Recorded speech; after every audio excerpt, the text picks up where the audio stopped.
When we focus in on sections of Scripture like the Ten Commandments, it can be easy to think religion is all about following a set of rules and regulations. And for the Jews, it was not just the Ten Commandments. Altogether, the rabbis tallied 613 commands in the Torah.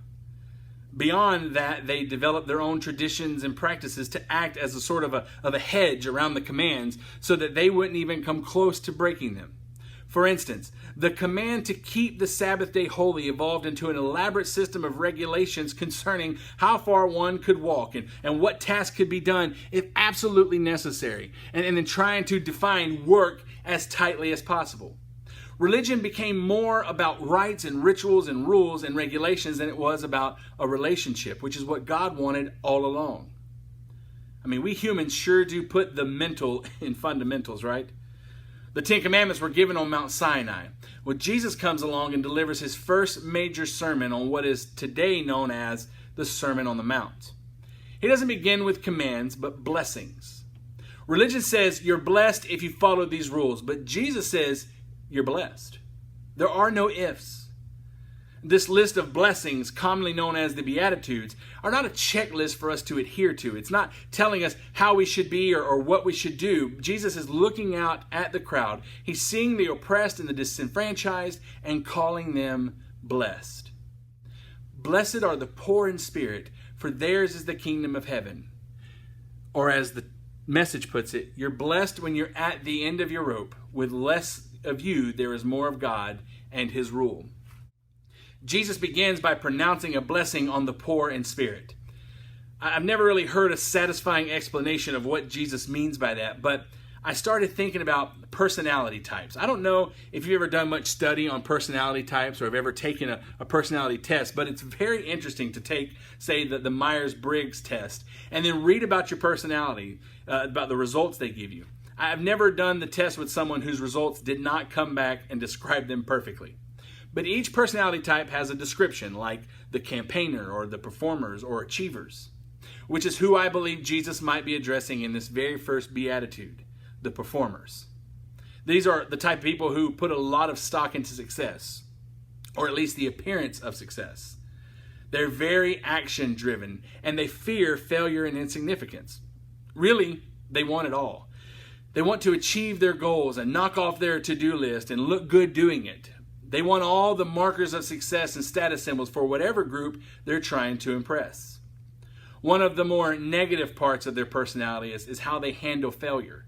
Failure can be devastating for them. It makes them feel worthless and insignificant. Imposter syndrome is a big problem for this personality. Everyone thinks you're better than you really are, and only you know your true failings and faults. It's a byproduct of their own success and achievement. They knocked it out of the park once. Now they have to do it again and again and again, and they have to do it bigger and better. And it's a cycle that never ends. But it's really one of their own making. They feel stuck and they wish they could break free. No matter what they do, it's never quite good enough. There's no end.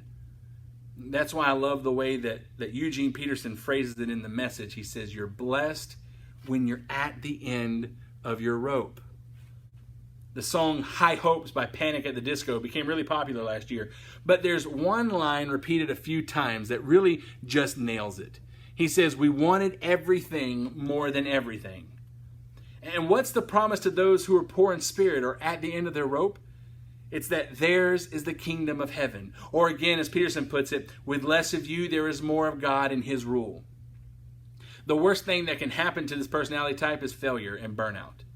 But the best thing that could ever happen to this personality type is failure and burnout. When everything comes easy to an achiever, they begin to get an inflated self-image. They fear failure and its repercussions. But in many ways, they will never find real growth unless they experience failure. Achievers have a tendency to believe the lie that I am only as valuable as my latest success. Only through failure can this personality type begin to correct that lie and experience the truth that I am loved not for what I do, but for who I am. The world urges us to believe that we are blessed if we have all the stuff we want. We've got to be part of the hustle. We've got to grind for what we want. Jesus says you're blessed when you give up, when you dare to redefine success according to God's terms. Actress and comedian Lily Tomlin is famous for saying the trouble with the rat race is that even if you win, you're still a rat. Or as Jesus would put it, for whoever wants to save their life will lose it, but whoever loses their life for me and for the gospel will save it. What good is it for someone to gain the whole world yet forfeit their soul? Or what can anyone give in exchange for their soul? See, when you decide to get out before you burn out, when you resolve not to keep up with the Joneses anymore, when you redefine what success means, when you're at the end of your rope, that's where you'll find the kingdom of heaven ready and waiting for you.